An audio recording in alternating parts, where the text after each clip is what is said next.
What's good, everybody? Chris Brooks here with you for another week of high school football talk here on the Midstate 48, and welcome to the end of the regular season. We're at week 11, the last week of the regular season. The playoffs are upon us, and guess who's back in the house this week? Tom Duggan. Hey, it's good to be back, guys. Although I'm living out of boxes in the dark and, waiting about 6 months for furniture. But, hey, it's good to be back on the show anyway. Yeah. Well, let's bring in Scott as well. We've got all three of us here together. Scott, how are you, bud? I'm doing good. I'm just trying to figure out how I can get Tom some inflatable, furniture. Hey, I may go for it, Scott. At this point in time, no more luck than I'm having. Just yeah. I'm sure you can probably go to any home store and get discounted summertime pool furniture. Most likely, yeah. They've got tons of sofas out there, just too big for my living room. maybe at closeout prizes, maybe already gone. Yeah. That's true. That's true. Nowadays. Two lungs, no waiting. Yeah. Well, guys, we've hit the end of the regular season, man. It's flown by. It really has. It seems like just yesterday we were starting this thing up, and now here we are at the end of October talking playoff opportunities and what teams need to do to get into the postseason, like we're going to talk about tonight. Man, it's been fun, though. I can't. Yeah, it's flown by. I mean, just so quick. It's really, really been a fun year. Comparative to last year, a lot of the uncertainty. I think this year has been a blessing so far. So here's to starting to play, getting through one more week, starting the playoffs, and getting through this puppy. Yep. Guys, we didn't know at the start of the season if we were going to get through the year, because it seemed like COVID was going to be a thing again this year. And, knock on wood, we've kind of come to this point in the season, and we're not seeing as much of it. We hope that's the case throughout the rest of the season and, throughout the rest of the school year as well, because a lot of sports left to be played throughout the school year. Yep, for sure. Yeah. Let's look back at week 10 just really quick, because, Scott, the games that you and I had weren't games at all, really. You were over at Green Hill for that big tilt between Green Hill and Station Camp, and it ended up one-sided. I was at Lipscomb Academy for that big tilt between CPA and the Mustangs, and that was one-sided. Both were shutouts. Yeah, I mean, Green Hill going in against Station Camp, we were really expecting a lot closer game than what we saw, and what we ended up seeing was just a dominating performance by the Green Hill offensive and defensive lines. I mean, seriously, they tackled well, didn't allow Station Camp to break any big plays or to extend drives. On the other hand, Station Camp allowed what they never allow. They allowed big plays. Caleb Carver had 2 plays of over 50 yards. Brax Lamberth just ran all over him. So, yeah, it was really kind of a strange game in that we were expecting a lot more of a ground and pound game, and it turned into really one-sided affair. A great game plan by Josh Crouch and his staff that they put together. They were prepared, they were hungry, they were playing disciplined, and they got rewarded with the Region 5A title. Got a little help from Hillsboro to get it, but sometimes that's what you need, and they don't have to worry about anything but pride this week. Yep. Got to see our old friend Christian Capozzi too. Yep. So that we was spoke nice. to him last week, and you got to chat with him again on Friday. Good to have him on the show last week, as always. Yep. CPA, uncharacteristic to say the least. Not what we typically expect out of Ingle Martin's teams. Turnovers and penalties killed them early, and Alex Broom did the rest. He had 5 touchdowns total, 4 on the ground, 1 receiving, and a Mr. Football worthy performance to help Lipscomb Academy win 38-0. And the Lipscomb Academy defense needs a little bit of love too, because they really played well in controlling CPA's ground attack. K-Law, Langston Patterson really just never could get going after the first series where they ate up some time. That was about it. So will we see this matchup in Chattanooga? I still think we will, but I have some doubts after what I saw Friday night. If CPA can bounce back and kind of come back to form, then yeah, we'll see him back there again for a rematch. But they got to do a little bit of searching right now because they got it put to them in week 10. So CPA Guys, is the academy this week too. I was stunned by that game, and I watched a little of it on television last Friday night. But just so impressed with Lipscomb. And Chris, you said it, the defense, how well that defense played all night long. And I like the possibility of a rematch, but I'm like you. And if CPA gets in games where they get behind guys, they're going to be in a lot of trouble because they don't catch up in a hurry. And once it was, I think, 25-0 at the half the other night, I just felt like you could write this one off. And sure enough, they just didn't have enough gas in the tank. Yeah. It's going to be interesting to see how CPA rebounds from this being punched in the mouth like that, and how they respond. But truthfully, the most impressive thing to me, Chris, was the fact you found your car. Man alive. When it takes you 35 minutes to park and you barely make kickoff to cover a game, that's something. Got to have a little talk about that parking situation at Lipscomb Academy. They have home games. We need to get Uber parking. What an atmosphere, though. Let's give credit where it's due. It was a great atmosphere for football. They got to build a garage or something because with that many people there, I had to park on Lipscomb University's campus in a parking garage just to tell you where I parked at. It was a wild time before the game and after trying to get back to my car. But the football was good on one side. So you get Uber parking, then you can just they can pick you up, take you over to the stadium. Well, Chris said he was going to make a note. Yeah. Make a request for the next time. Next year, probably. But anyway, the reason we're here, let's talk about week 11 and these playoff scenarios. We're going to go through all of the regions that have our teams in it in this episode, all the way through from 1A to Division 2, AA, or AAA, actually. Golly, I forget we have 9 classes sometimes, but let's just go ahead and get started because we're going to need a little bit for time for this. So what we've got on the screen, if you're watching on YouTube, and why aren't you? Basically, Region 3 and 4 and 1A, they'll play each other in the playoffs, and we've got how those teams are paired up right now. If it's got an asterisk beside it in the pairings, that's where they're going to finish. So we do know one of the matchups in 1A is Red Bowling Springs at Whitwell. Now, there is still plenty to be decided in Region 3, but Region 4 comes down to Clay County and Gordonsville this week for its region title, and the winner will have home field for a while. Yeah, and the winner will also not have to face Whitwell until you get to the next round. Right. And so you don't as much as Whitwell maybe out of that region. South Pittsburgh is a team you really want to watch, and I know Oakland took them to the woodshed last week, but South Pitt is notorious to be a deep playoff contender just about year in and year out. So staying opposite to them in the bracket is going to be essential in 4-1A. And Clay County and Gordonsville and South Pittsburgh have played a lot of classic games over the year, but I'm excited about this Clay County-Gordonsville game Friday night, guys, because I know both of these teams are super fired up about it. Yep. Yeah, it's going to be I think that's going to be a really, really good game. But then again, I thought some of the games we chose this week were going to be. Yeah, we didn't do so hot this week, but more on that later on. Joe Burns, right now, they're locked into the number 3 seed out of Region 4 1A. They will host either South Pittsburgh or possibly Sale Creek, but it looks like it's going to be South Pittsburgh, Whitwell being that number 1 seed. So really, honestly, the number 2 out of Region 4, if you want to avoid South Pittsburgh, that might be your shot. That's a good point. I was sitting there looking at Whitwell, and as Tom said, there's South Pittsburgh just sitting down there, and at that point, does the loser of the Clay County Gordonsville game win?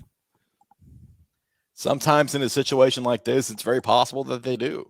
I mean, you get the right matchup, and you can get away from a team that you may not match up as well against. Who knows? But it's not to say that teams are going to tank, and we don't. No. And I'm telling you, these two teams aren't going to. They're going all out to win this game on Friday night. And I'll tell you this: both Clay and Gordonsville are confident, guys, that they can match up with South Pittsburgh or really anybody in 1A. And they've played the schedules to prove it. Both Clay and Gordonsville have played tough regular season schedules this year. Yeah, they won't be ducking anybody on that side of the bracket. Those two teams have too much pride for that. So, especially having seen Gordonsville this year. And Clay County has been overlooked in a lot of places as far as attention is concerned, but they're coming in this game 9-0. And they're probably still itching for some respect, and winning this game will surely give them a little bit of it. Well, is there a sleeper in this group? I don't know that we can really call anybody a sleeper at this point. I mean, that's what I couldn't really decide, because you have, 4 really, really good teams there. Yeah, I think your top 4 there are your top 4. I don't really see anybody coming up to try to topple them just because they're head and shoulders above the others. I agree with that, guys. And the only one you might, if you wanted to call sleeper, would be Joe Burns, just because Coach Tom Atkins has been there for so many years, and he's been in many a battle throughout his coaching career. But I just don't think talent-wise they even come remotely close to the top 4 teams between 3-1A and 4-1A. Yeah. Let's take it a step across the bracket to regions 5 and 6. Now, Eagleville's our only team in this area that's in this particular part of the bracket, but right now they currently hold that number 3 seed in region 5 of 1A, and they're currently slated to go to Dresden if things hold as they currently are. If Collinwood, Fayetteville, and Huntland all win, Eagleville's going to finish 4th, but every other scenario has Eagleville in 3rd place. So there's only really one way they can drop it this week. Yeah. And I think that the matchup with Dresden is actually not a bad matchup for them. I think that if it winds up like this, that'll be an interesting game. Yep. Collinwood could still climb a little bit and possibly get above Eagleville because of that loss that they suffered to Collinwood last week. But other than that, Eagleville is going to be the number 3 seed. Let's go ahead and jump into Class 2A and back to regions 3 and 4 on that side. And there's a lot of intrigue here because the big Watertown-Charleston County matchup in week 11 sets up a lot of things. And the reason I'm so intrigued by this is now we have Meigs County and Marion County now crossing over with this region instead of being a semifinal game. The stakes are higher. Yeah, much higher this year, guys. And those are 2 very, very good teams. But so are Charleston County and Watertown. And I think Watertown actually is playing much, much better football than they were at the start of the season. And defensively, they've been strong all year, but their offense is kind of caught up. They're playing pretty well. They're going to need firepower. Both Trousdale and Watertown better be ready, because Marion and Meigs are going to be ready to play. And, guys, even Tyner typically is a pretty good team. So it's going to be a tough matchup round 1 for 4-2A. Yeah, the only thing locked in at this point is Westmoreland at the number 3 seed. They'll be on the road against the number 2. Whoever comes out of that Marion County game is the loser, as where Westmoreland's going to go. 4th is between East Robertson and Whites Creek. Winner of that one gets the number 4 seed. It is winner take all there. Yeah, I think that's going to be an interesting game. But East Robertson's been playing very well lately, so I know we're going to get into that in the next segment. So it's going to be really interesting. Yeah, it does take it moves all that drama really up to round 2. To round 2, doesn't it? I mean, yeah. I mean, either Marion or Meigs. I mean, the winner of Region 4 is going to see them probably in round 2, and you're going to have a semifinal quality game in the second weekend of the playoffs, and you hardly ever see that. And it's going to be unfortunate for somebody whose season is going to end probably earlier than it should. Right. Skipping across to regions 5 and 6, the only reason we're having this discussion is that Mount Pleasant is still in contention here. They need a little bit of help because they are currently in 5th place. For Mount Pleasant to get in, Mount Pleasant and Loretto both have to win on Friday night. That's the only way they can get in. Otherwise, the Tigers of Mount Pleasant are going to be sitting at home in November. And Mount Pleasant has a tough task with Forest this week. Yep. So, I mean, if they can manage to pull that off, then, boy, that would be something, though, if they were to pull that off. And then they will have earned it. Yeah, but then to have Loretto lose. Yeah. When it's not in complete control like that, it can be a bad feeling. Yeah. But all you can do is go out there and play it. So that's what Mount Pleasant's going to try to do when they face Forest this Friday night, or if they move it up Thursday. We'll talk about that too. Some games possibly being moved up due to potential weather situations this weekend, like we've had a couple of times this year. Let's move it into 3A, where we go into regions 3 and 4. And Cannon County, in position to possibly win the Region 4 title, plays Giles County. And Tom, this is a Cannon County team that has surprised a lot of people this year. They have, guys. They've shocked me. And again, like I mentioned with Watertown, Cannon County got off to a really slow start to the season. But other than a blip against DeKalb County, their big rival there mid-season, Cannon's played some really good football throughout the course of the season. Guys, if they win the region, it'd be the first time since 2009 that they've done so. And they would also win 6 games for the first time since the 2009 season. So a lot at stake, but Cannon County is going to have a tough matchup because that 8-0 Giles County team, ranked 3rd in the state, they're pretty darn good. And that Giles County team has played a pretty hard schedule. They've played several teams above their classification, so there's no way that the Bobcats are going to be overlooking anybody at this point. Only thing, nothing actually settled in this particular bracket either, because all 8 spots are still up for grabs this weekend. Kingston smarting a little bit, guys, as they come off a loss to Stone Memorial in kind of an upset fashion last week. That's been a team that's been ranked in the top 10 in 3A throughout the course of the season. Loudon's always pretty good, so as I start looking at some of the potential first-round matchups here, you're looking at maybe Sequatchie County and Kingston. And, Sequatchie, they've kind of had some things not go their way this season. I mean, they had some COVID issues early on in the season. I don't think they've quite played up to the standard they're used to. I believe they got a new coach this year, matter of fact, and I could be wrong on that, but I think that's the case. So, Sequatchie, though, is typically a pretty good ball club. That could be an interesting first-round matchup between them and Kingston. And, of course, however Cannon County and Giles County plays out will determine those first-round matchups. Yep. Right. Keeping in 3A with regions 5 and 6 and plenty of intrigue over here, a winner-take-all game between Smith County and East Nashville for the Region 5 title. Jackson County and Stratford play for 3rd place. So it's cut and dry with those 4 teams. Region 6, White House already has that one locked up. Waverly and Fairview will play for 2nd, and White House Heritage is going to be 4th. This is about as easy as it gets, even though only White House is really – even though the White House schools are the only ones that have locked up their spots yet. Right. And this East Nashville Smith County game this week is intriguing because the matchups that it sets up in the next, in the playoffs. Whether East Nashville is at home against Fairview and I know it can move around a little bit, but looking at the possibilities here.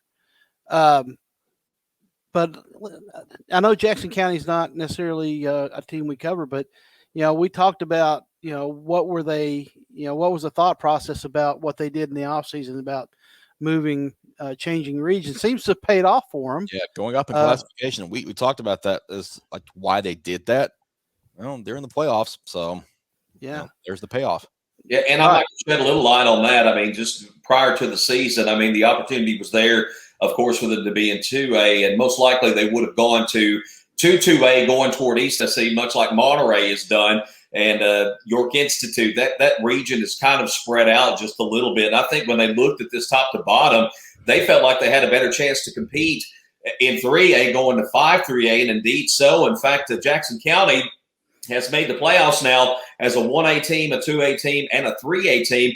And they're playing some pretty decent football. Last week they went over to Cumberland County, and they had a lead at the half there. But depth is one big concern for them. And I still think that game against Stratford, I think that's a winnable game for Jackson County. Yeah.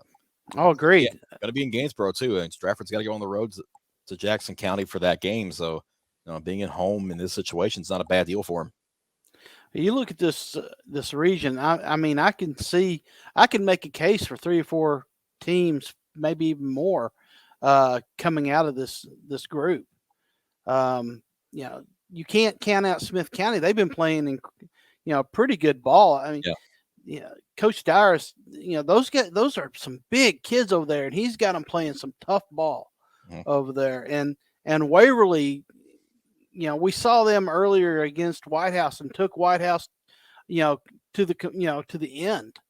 So there's a lot of good football here to be played in the first and second round of the playoffs. Yeah, I mean, you look at Region 6 and the top 3. I mean, they've all played very competitive games against one another. So, and there's no telling how of those 3 who can get out of there and make some noise here, because whoever comes out of this grouping will host a semifinal game in 3As. That's a big deal.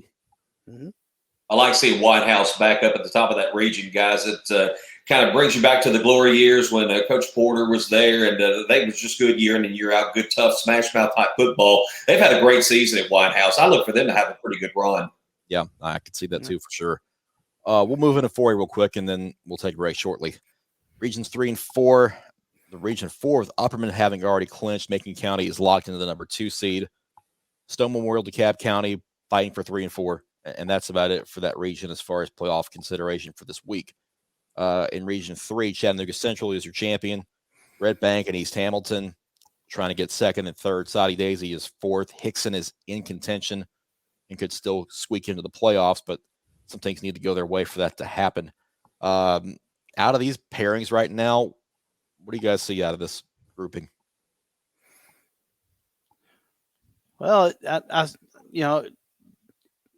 looking at Upperman, and if it stayed like this, Upperman is the team. I think they'd be the team, still the team to beat, really. But I'm looking at that upper bracket: Macon County, DeKalb County, Chattanooga Central, East Hamilton. There's some tough teams there, and if it stayed like this, any one of those teams could challenge Upperman, but it's going to take a lot. You're going to have to play a really, really good game, I think, to knock the bees out of there. Whatever happens here, more than likely you're going to have to go on a long road trip crossing into another time zone to play a playoff game. Tom, does that have any sort of impact on some of these teams, whether you are the road team or the visiting or the home team in this situation? Maybe a little bit, guys, but and I'll use DeKalb County as an example that a couple of years ago had to travel some long distance. I don't think they had to cross the time zone, but we're going to Marshall County and going to Nolensville and pull 2 big upsets on the road. If you're playing well and your team is focused and you do the little things well when you get there, that's always the big thing in the playoffs. You can't turn the ball over, don't need a lot of penalties, things like that. You're capable of making a run. And when I look at 4A, I've watched these 4 teams considerably, kept track of them pretty good. And I think any one of these 4 teams are capable of making a run. I keep hearing people say, well, has Upperman played anybody? Well, Upperman's played a really tough schedule, guys. And don't forget, they moved up from 3A to 4A this year. And I think Upperman could go a long way here. But yet again, on that other side there, Central, Red Bank, and East Hamilton, they've all beat up on each other this year in that battle for first place. That's 3 good football teams. I like what we're going to see out of this pairing of 3-4A and 4-4A. I think we're going to see some dandy ball games out of this. Yep. Right. Let's step across the other side of the bracket and get Regions 5 and 6 in before the break. Region 5, your big 9-team monster, Tullahoma, has clinched that number 1 spot. Pearl Cone and Montgomery Central, Thursday night, they play for second at Pearl Cone. Marshall County has the 4 at the moment. Greenbrier can get in with some help, but it's Marshall County's to lose at this point. As far as Region 6 goes, Hardin County is number 1. Lexington and Jackson Southside going for number 2. Chester County is 4th. And those 4 teams are locked in. So there's some that's been determined here. Chester County will go to Tullahoma in round 1. We know that. Hardin County is the 1 out of Region 6. We know that. But everything else is still up to play here. Yeah, I'm looking at Hardin County is a tough out. And you have that Tullahoma, Chester County at that other one. But I think that very well could see who comes out of this one in this middle area. I having to look. I have to look a little bit harder at the Jackson and Lexington teams. I'd like to look at them a little bit harder. But Pearl, if they beat Montgomery Central, then it very well could be their region. Yeah, and I've been riding that Pearl Cone bandwagon all year, guys, and I know Tullahoma won that regular season showdown between the 2 teams. Tullahoma's a good for real team, but Scott, you're right about Hardin County. They're going to be a tough out there, but when I look down and I see Marshall County as the fourth place team out of 5-4A, that's still a very solid Marshall County team. 5-4A to me, top to bottom, looks very strong. And I think outside Hardin County, 6-4A is going to have a tough time matching up. Yep. That's what I was thinking. And without, like I said, I'd really need to look at Lexington and Jackson Southside, but a little bit tougher before I, before I was, kind of, about them. But, you look at 5-4A, and that is just a monster region. Mm-hmm. Yeah. Main thing for me, for Pearl-Cohn especially, they need a healthy Barry Brown because he hasn't been healthy the last few weeks. If he can get back to 100% and get back to doing what he does best, which is making plays all over the field, Pearl-Cohn's the favorite to come out of this. Regardless of the loss to Tullahoma, Pearl-Cohn is still the favorite to come out of this group for me. Yeah, doing Barry Brown doing what he does best, which is everything. Yeah, exactly. Yes. Yeah, for sure. Let's go ahead and take a break real quick. And then there's one last look at Region 5-4A. We'll take a break real quick and hear from our friends at Enovate Medical. When we come back, we will talk about the rest of the playoff situation with everybody else.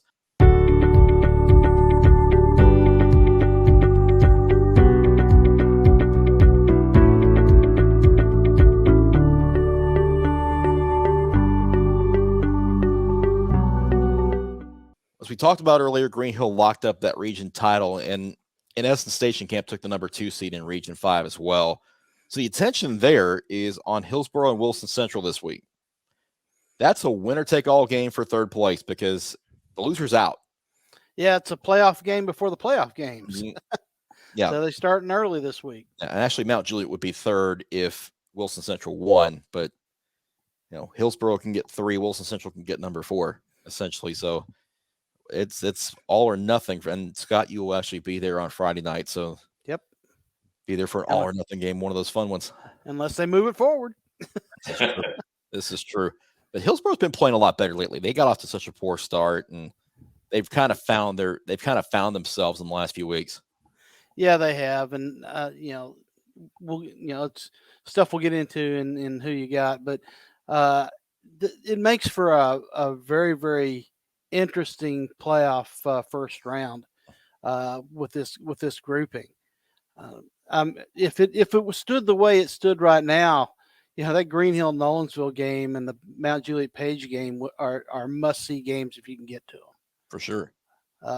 And who knows about Station Camp? What their what their state of mind is going to be after the whooping they took Friday night, and having lost 2 in a row. So it's going to be they're capable of coming back with a vengeance. So this is going to be a very, very good first couple of rounds of football, I'm thinking.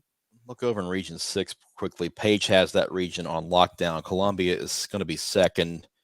Franklin County and Nolensville for 3 and 4. Now, Nolensville to me is the wild card here because they have an offense that can score with nearly anybody, and they've proven that several times this year, but their defense hasn't played very well. Lately, that's kind of changed. They've gotten better over the last 2 or 3 weeks. So could they possibly cause some chaos here? Oh, this is the time that if you're playing well going into the playoffs, all you need to do is get on a run. And, right now they're trending in the right way. And I've spent all season comparing Green Hill to Nolensville. I thought this was going to be a breakout season for this Green Hill team, and they probably really exceeded my expectations of how well they have played. And I thought even the convincing way they dispatched the Station Camp last week was, I just did not expect that. They played very well. And now with Nolensville getting hot, I love this matchup in the first round, guys. If it holds to see Green Hill and Nolensville, I think fireworks, we might could see that in round 1 there. It would be very fitting if these two teams paired up in round 1 for sure, given the trajectory that both programs have been on since their beginnings. Absolutely. Let's go into 6A, or actually 7, or Region 7 of 5A, excuse me. Springfield, number 1 in Region 7. Henry County currently second, but Portland may have something to say about that. Kenwood is the 3 seed for now. Over in Region 8, Memphis Central and Munford go for first place this week. Dyer County is 3rd. Brighton is 4th. So, guys, take a look at these regions and tell me what you like and what jumps out at you.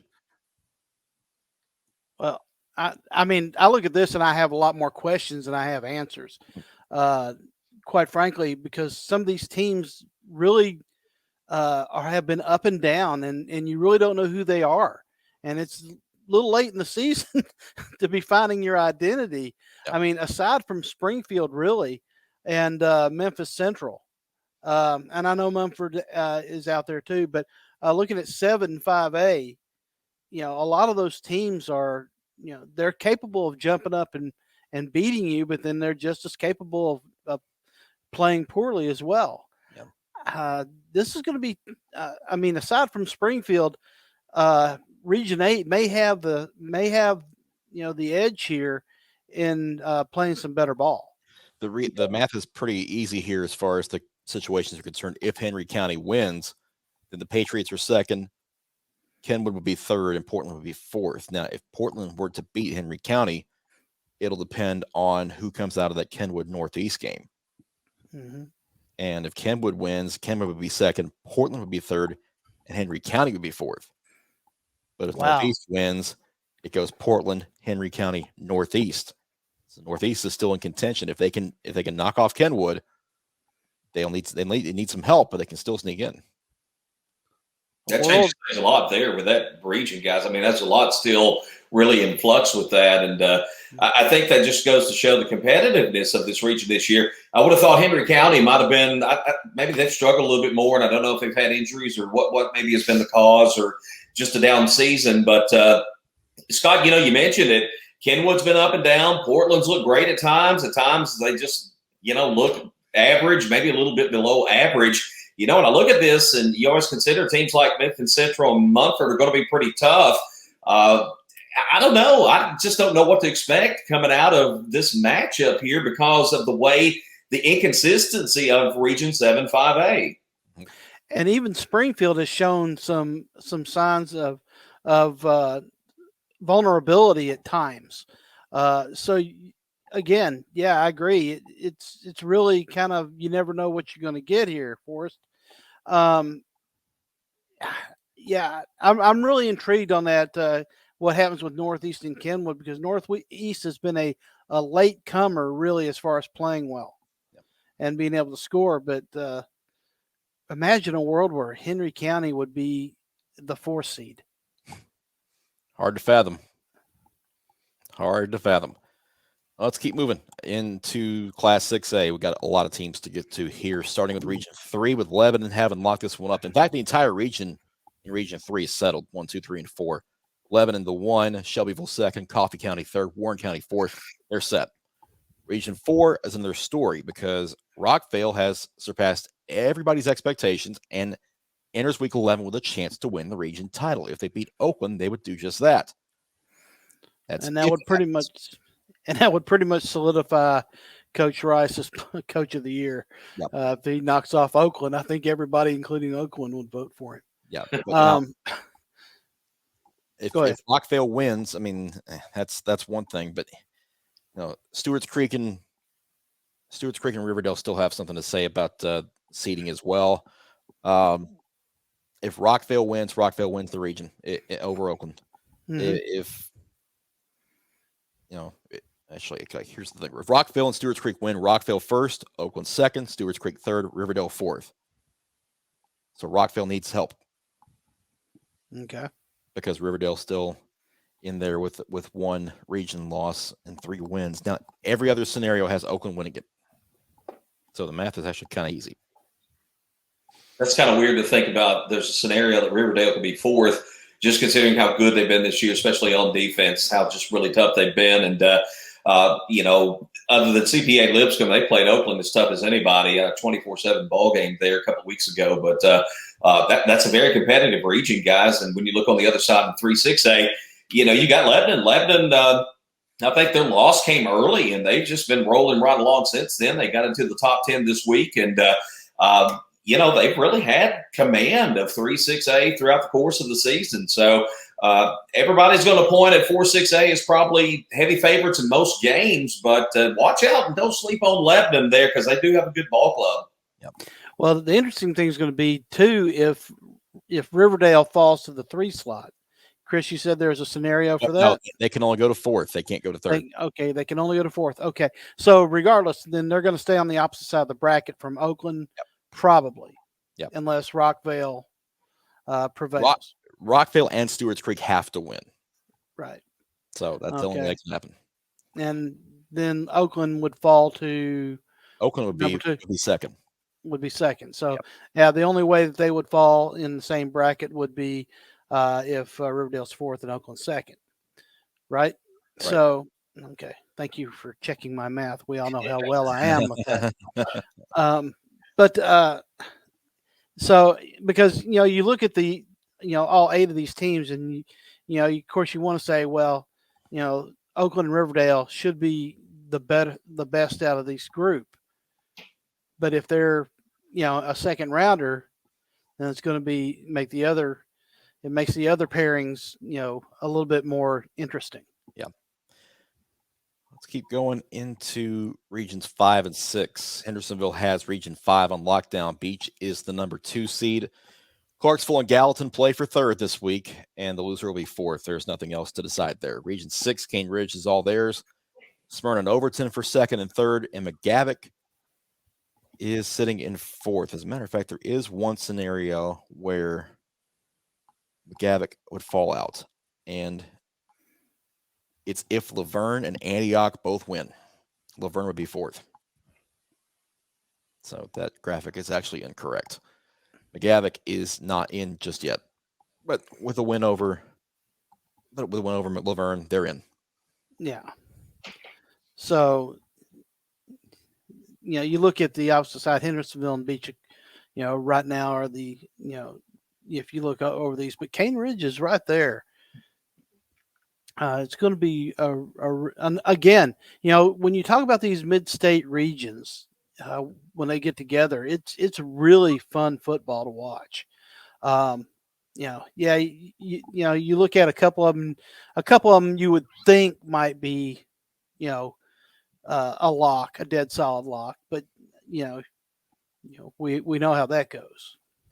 Team I want to look at here is Overton, because they've played really good ball lately, and Overton has surprised some people this year. Our Sensei Broom has done a really good job with that group, getting them up to speed. They had dealt with some numbers issues last year, just a lot of turnover there, and they've been very good getting to that number 3 seed, and having a chance to play for 2nd is definitely above and beyond what most people would have expected for them. So let's give a call to Overton, because they've gotten themselves in a good spot. Yeah, I was about to say that. Go ahead, Scott. I was just about to say, when I was looking at this, Chris, if this held the way it does, that Overton Beach game is not the easy game that some people might think it would be. I mean, I actually think Overton is playing much better and could give Beach a game if Beach doesn't show up with their A game. You both took the words right out of my mouth. I've been impressed with what Overton has done this year, and they have surprised a lot of people. And yeah, I like the look of that Overton Beach game in the first round. I think that could be a very exciting and a very good close football game. Yep. The winner, Hendersonville gets out of this thing. If they do, they'll host a semifinal game as well. So there's a lot to play for in this particular quadrant at 6A, because that 1 seed is very valuable and can get you an extra week at home. Right. Region 7 and 8. Up next, Summit is number 1 out of Region 7. Everybody else fighting for 2nd, 3rd, and 4th.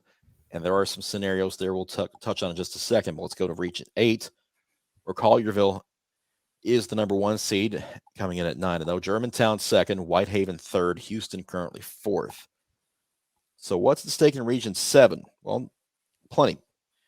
Between that Brentwood Centennial game and the Independence and Ravenwood, if Brentwood wins, it's Ravenwood 2nd, Brentwood 3rd, and Indy 4th. That's easy math. If Centennial wins, it depends. If Ravenwood also wins, then Ravenwood is 2nd, Centennial 3rd, Brentwood is 4th. But if Centennial and Independence win, Independence finishes 2nd, Ravenwood would be 3rd, Centennial would be 4th, and Brentwood would be out. So Wow. There's a lot at stake over at Centennial this week. And I look at the top 4 teams that you've got there, and not counting Centennial yet, although Centennial is just a half a step behind. And I look over at the Region 8A, and I like the Region 7 chances against all those teams. Even Collierville, I like. I would like to see. I mean, a first round Independence Collierville game, is not much of a consolation for Collierville, in my opinion. No. So I think that Region 7-6A, is a very, very tough. We knew it all. We talked about it all year. How tough this region is with the addition of Summit in that region. Yeah. And this region has been absolutely tough. It's a similar situation with Region 8 as far as their bottom 2 seeds, because Whitehaven, Houston, and Bartlett are all in contention for those 2 spots. If Whitehaven wins, they're 3rd, and Houston is 4th. But if Whitehaven loses to Bartlett, Houston can get in with a win over White Station. Otherwise, it's Bartlett 3rd and Whitehaven 4th. So some combinations there for those 3 teams. Wow. Yeah, still plenty to do with those particular regions in 6A. Moving forward to Division 2, we're going to look at this a little bit differently. We're going to take the entire class all at once. Whoa. So, Scott, get your binoculars. Too many colors. Too many. Oh, all right. My gosh. So, the only thing that's locked in Division 2 Class A, USJ has a first round bye. Everything else is up in the air for the most part this week. Starting in the East, Middle Tennessee Christian plays Friendship Christian. Webb School at Lakeway Christian and Kings Academy is on the road at Notre Dame in a non-region game, but it still has some implications. Whoever wins between Webb School and Lakeway Christian is 4th in that region in the East. If MTCS beats Friendship Christian, they win the region. Kings Academy finishes 2nd, and Friendship Christian is 3rd. Easy enough. If Friendship Christian wins, they're 2nd if Kings Academy beats Notre Dame. And MTCS would be 3rd. Kings Academy will win the region. If Friendship Christian and Notre Dame win, Friendship Christian wins the region. Middle Tennessee Christian, 2nd. Kings Academy, 3rd. There will be a test on this later. Hope you're taking notes. Just wake me up next week. You can also find all these scenarios at 615preps.com. They're labeled out for you. You'll know exactly what needs to happen. So I know this might look kind of a lot. I'm excited about some of these second round matchups, USJ against the 3 question marks. And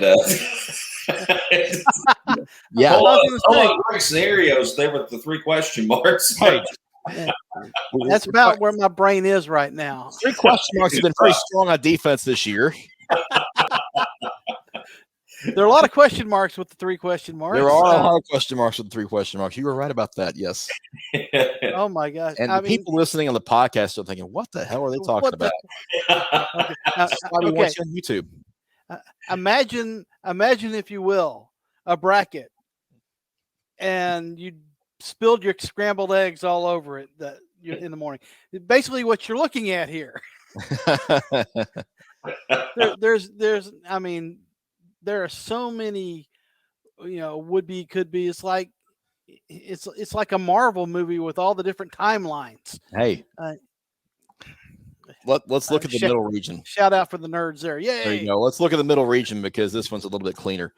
DCA Nashville Christian are playing for 1st and 2nd. And winners 1st, losers 2nd. Grace Christian and Columbia Academy play for 3rd and 4th. Simple enough. There you go. Easy peasy. Until you stick them in the little bracket down here. Out west. I did that specifically to distract you, Scott. That's right for you. I think there's a reason. Shiny. It's new and shiny. What is that? It is week 11, folks. We have gone off the rails. I knew it happened. See what happens when I come back, guys. Yeah. Tom, we were counting on you to be the responsible one, Tom. Yeah. Somebody's got to be the adult, Tom. He really got cardboard boxes, guys. Yeah, That does not say responsibility. His responsibility is in one of those boxes somewhere. Yeah. He has yet to find it. So Yeah, exactly. yeah. Contact me about March. There we go. Yeah, when all this is said and done. West region, real quick. If FACS wins, Tipton Rosemark is third. FACS is fourth. Fayette Academy finishes fifth. Trinity Christian factors in. If they win, there's a lot. So, but the first two seeds are locked in at USJ and Jackson Christian. That's what you need to know. Again, 615preps.com. We have your scoreboard watching guide to week 11 if you want to go back and look at all this at a slower speed. Oh, scoreboard's going to be fun for you this weekend. Yeah, it is. It is going to be fun this weekend, actually, because I get to put the brackets together. That's always a fun time. Let's go to Division II Class AA, and we have the same thing. So, there's that triple question mark team again. yeah, they show up quite a bit. Dominating. All over the place. In the East, the top 5 teams get in, and Knoxville Webb is first. Chattanooga Christian and Boyd Buchanan are locked into the number 4 and 5 spots. So it's between Silverdale and CAK for second and third. Winner's second, loser's third. That's it. In the middle region, Lipscomb Academy wins with a win over BGA. Otherwise, it gets messy. But what we saw from last week, we think Lipscomb Academy is going to win that game. And Good Pasture and FRA play for 5th place because that is an elimination game of its own. I was going to say that's a playoff game. It is. Yep. It's a play-in game. It is a play-in game, a true play-in game this week. And with the 3 teams out west, Lausanne, ECS, North Point Christian at the moment, St. George's is 4th, but can get in with some help. But they'll need to win, and North Point needs to win for them to get in. Every other scenario has everything finishing as it is right now with Lausanne, ECS, and North Point Christian in the top 3 spots. If St. George's gets in, who is out? That would be ECS. Wow. ECS would be out. North Point would be first. Lausanne would be second. St. George's would be third.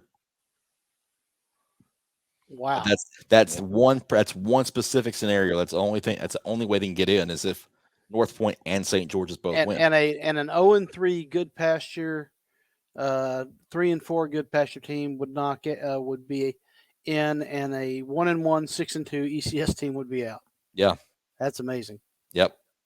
But that is the way the cookie crumbles in AA for sure. Well, ECS has it in their own hands. They're playing St. George's. This is true. Yep. That's the way you want it in week 11. You want it in your own hands without needing anybody else to help you. Division II Class AAA, where everybody goes to the playoffs. You know, it's actually the worst of the scenarios because there's so many ways that the East region can shake out. There's literally 8 different combinations that we figured out. I'm not going to name them all here. I don't want to. That's all right. I'm just picking the triple question mark team. But the game to know is NBA Knoxville Catholic because everything really hinges on how that game turns out. That's the game you want to keep an eye on this week. McCallie right now at number 1. Yeah, they're locked in. They're locked into the 1 seed. That's really the only one locked in this class. Every other seed is up for grabs, and you want that first round bye if you can get your hands on it. If Innsworth knocks off Briarcrest this week, that's going to make for an interesting scenario in the West. Well, here's how that works. If Innsworth beats Briarcrest, they need MUS to win the region. Innsworth would win the region in that specific scenario. Okay. But if Brentwood Academy? If Brentwood Academy wins, Briarcrest is first, Brentwood Academy is second, Innsworth is third, and MUS is fourth. Okay. Now, the other scenario, if MUS and Briarcrest win, it's Briarcrest first, MUS second, VA third, Innsworth fourth. St. Benedict and Christian Brothers are playing for 5th and 6th. So makes sense. The West is a lot cleaner than the East. The East was a nightmare to try to put together with all the ways that thing could shake out. You want to look at it again? I didn't think so. I did not think so. And in fact, I don't want to look at this anymore either, so we're going to take it off the screen.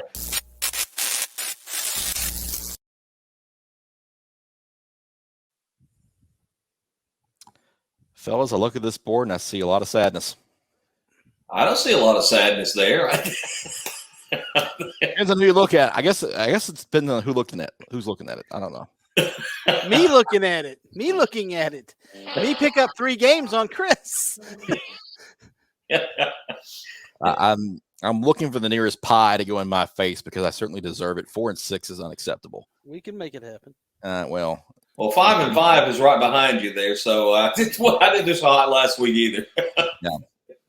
Yeah. Well, I guess we should go ahead and look at the sadness and see how it all went down. Reggie again decided he was going to tell us about Ravenwood. A lot of red on that board. Good. A lot of red on that board. Drake got us with Hillsborough, Mount Juliet. So he picked up another one. Yep. Sure did. And that's the last time we ever looked at that page. Second page is a lot better. Second page is a lot better, even though I took my shot with CPA and failed spectacularly. Sure. Hey, nothing ventured, nothing gained, right? Yeah. Let's get into the picks for this week and start with Brentwood and Centennial. We're going to go rapid fire style here. Drake is on Brentwood. I'm on Brentwood. Scott's on Brentwood. Tom, you and Reggie have Centennial. Any thoughts? Yeah, I thought I went out on a limb a couple of these games this week. Centennial was one of them, and just kind of knowing what's at stake for them, a chance to get into the playoffs. And I think Centennial's had a pretty good season this year. They're not going to be favored to win this game, and Brentwood's got just as much to play for, obviously trying to get positioning in the playoffs as well. But I like Centennial. I think they're going to come out motivated, and I'm going to pick them to win at home and get themselves into the playoffs. Okay.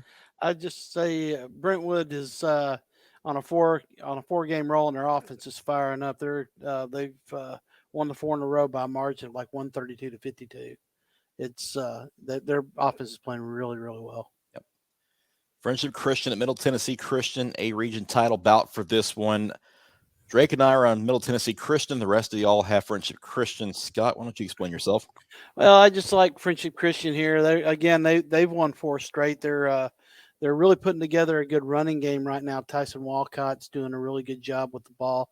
I just think that this time of year, this is when Friendship usually starts putting things together. And I mean, it was a really tight decision, but that was I just felt like the Commanders were the way to go. They've had a good roll going. So is Middle Tennessee Christian. They've won 6 in a row after the 0-3 start. And that's why I'm going with them at home, because they are starting to really play some good ball as well. And they've got most everybody healthy, which they didn't have in the first half of the year. So I thought they might be a region champion. They have a chance to do that. And I like them at home to do so. Green Hill at Mount Juliet. This game does not have the zest in the playoff race that it did a week ago, as Green Hill's already clinched, and Mount Juliet knows it's in, but really can't do anything about it. Reggie is on the Golden Bears to try to knock us off again. Everybody else has Green Hill, though this is a big rivalry game, and there's some heat between these two schools. Yeah, and this is a game that, talking to the players at Green Hill last week, this is the game they had circled last year. This is the game that when they were coming in, this is the one they wanted. Will they have a letdown this week? I don't think. If it's anybody else, you might understand. It might be understandable, but not Mount Juliet. I think they've got a chip on their shoulder. They got confidence. Coach Crouch has got them playing with confidence, and you really just don't know where Mount Juliet's head's at right now. Yeah, Mount Juliet's been kind of in a slump here lately, guys, and after a really strong start to the season, yes, Scott, you said it best. Where's their head at right now? Because here we are come playoff time. And they're not playing very good football right now. Now, they go out and win this game Friday night. That changes drastically, obviously. But I think both teams are going to be hungry. This could turn out to be a good football game. But, man, Green Hill's just been tearing it up lately. Yeah, Green Hill now number 2 at 5A this week at the AP poll. So, big jump for them. And they've got all the momentum coming into this game. But Mount Juliet may have been aiming at this game from the start. So, very interested to see how this one turns out for sure. Yeah. The coaches have to make sure that they keep these guys tethered down, because what they don't want to do is put themselves in a position where somebody vital is out for the following week because they did something silly in this game. Yeah, it's so heated with the emotions coming into this game. You cannot afford to get yourself thrown out by doing something stupid. So Right. that's really the key to this game, other than staying healthy, is staying, under control. That Right. health and control are the keys to the game in that one. So a lot of us like Green Hill. Reggie's on Mount Juliet. We'll see how it turns out. The other half of that region equation is Hillsborough, Wilson Central. Reggie and Tom are on Hillsborough. The rest of us have Wilson Central. Tom, what you got? Well, I tell you, I called Reggie up the other day because I was a little bit undecided on this, and he meowed so passionately about Hillsborough winning this game that I just couldn't go against Reggie. But in all honesty, guys, Hillsborough, I think they turned a corner, and this was a team a lot of folks thought would win this region this year. They're playing better football of late, and Wilson Central, they've got to win the game to have a shot at the playoffs. I get that, but I think Hillsborough's the better football team, and I think they're going to get it done this Friday night. All right. I think Wilson Central at home with a chance to get in the playoffs, put it together. I think that's really the only reason. I could easily see Hillsborough doing well and winning this game, but I think that in this game, I think Wilson Central controls Mike East Jones and pull it out. Okay. Independence and Ravenwood. Drake is on the Eagles. The rest of us have the Raptors in this Region 7 6A game. I think Ravenwood's been playing too well right now for Independence to slow them down. I know Independence did some good things against Page last week.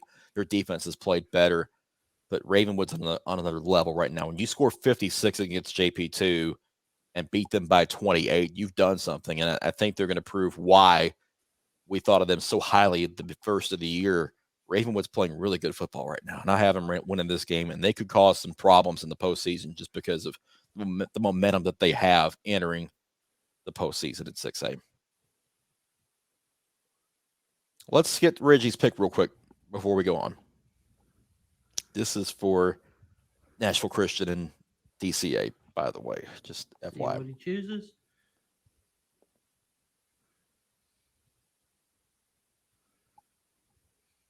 He's gone with the treat on the left side. And if I'm not mistaken, we'll flip that over. He has chosen the Eagles of Nashville Christian. Nicely done with the stickers, by the way. Yeah. Yeah. What? Yeah. Good branding. Good branding. Thank you. A little red balloon hanging up, kind of like on it in honor of Halloween this week. But of course, my vision had to focus in on it. Yeah. We'll get to Nashville Christian and DCA shortly, but we wanted to get that one in first since we're going quickly. Montgomery Central at Pearl-Cohn. This game moved up to Thursday night because of potential weather. At Pearl-Cohn, this is for the number 2 seed in their region. We're all on Pearl-Cohn to win this game, but can Montgomery Central do it? They can do it, but it'll take a almost flawless game for them to do it, and they're going to have to play incredible defense. I agree. Overton at Smyrna. Again, second place battle at Smyrna, and we're all on the Bulldogs this week as well.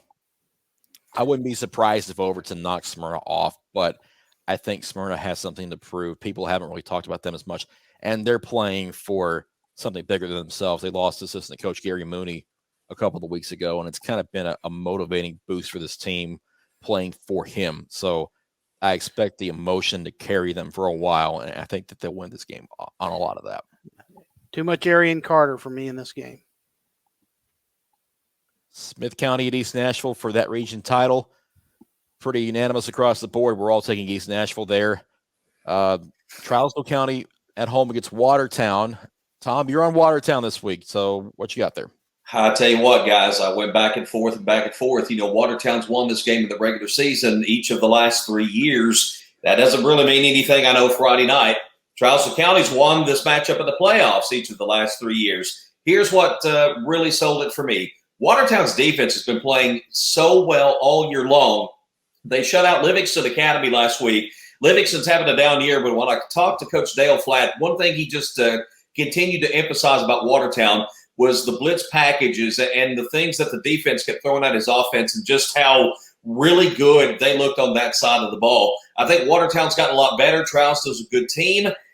boy, I tell you what, I just want to go out there and say I think Watertown's going to make it 4 in a row in the regular season. Now, can they get it done in the playoffs? We'll have to wait and see on that. But I like Watertown in this one. All right. And our spotlight game of the week, we already got Reggie's pick of Nashville Christian over DCA. He stands alone in that pick as we are all on the Wildcats of DCA to win that region with a win over Nashville Christian. And be honest, DCA, I think, is just playing really good ball. I mean, both these teams are playing great ball right now getting into this game. But DCA has done it so many different ways. They've been able to throw it and run it quite a bit. Ashton Jones, Dayton Sneed, Bradford Gaines, and Brady Russell leading the defense. It's been a really good year for DCA. These are the number 1 and number 2 teams in the state in Division II single A. This is also a state preview, I think. I think we're seeing these two teams in Chattanooga in 5 weeks' time as well. I agree. We've delivered so much hardware over to DCA. Yes, I mean, we have. You might as well be driving a Lowe's truck. Yeah, it's. I mean, how do you go against? I can't pick against that. Yeah, it's hard not to. I mean, Nashville Christian certainly a worthy opponent, though, and we'll see how that thing plays out. If the weather turns and we get some nastiness, who knows? I mean, you take the ball out of Bradford Gaines' hands a little bit and force him to run it consistently. Yeah. Never know. Could be a big factor for a lot of games this week. It could be huge. Yeah. That is all for who you got. So before we get out of here, let's get one last word in.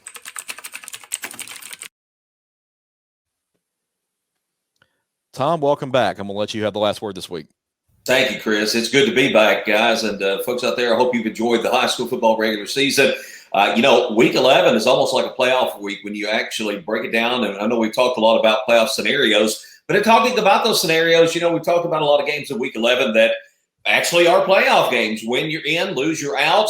And a lot of teams are jockeying still for position. And I think the matchups we're going to see between some of the regions that we cover here in the Middle Tennessee area, they are going to be fun. They're going to be exciting. And, on top of all this, we didn't have a normal year last year. So not only do we come back this year with a normal playoff year, but we're going to have some really exciting football games to boot. And to me, week 11 is kind of, I guess, playoff week 0, if you want to look at it that way. Yeah. Remember that reference? We used to have week 0 instead of week 1. Now we can just pull it over to the playoffs. That's a good way to put it for sure. Well done, Tom. Thank you very much for that. Well, no, we need a little bit of overtime this week, so we'll just go ahead and make sure we mark it. But we like overtime here. 48 minutes isn't always enough. So will we see some overtime this week? Who knows? I will be at DCA and Nashville Christian. Scott, you will be over at Wilson Central against Hillsborough. We will both be at Pearl Cone Thursday night, weather permitting and schedule permitting, I guess. Mm-hmm. But look for all of our coverage on 615preps.com. Also, make sure you like and subscribe to the YouTube channel because all of our video content goes right here.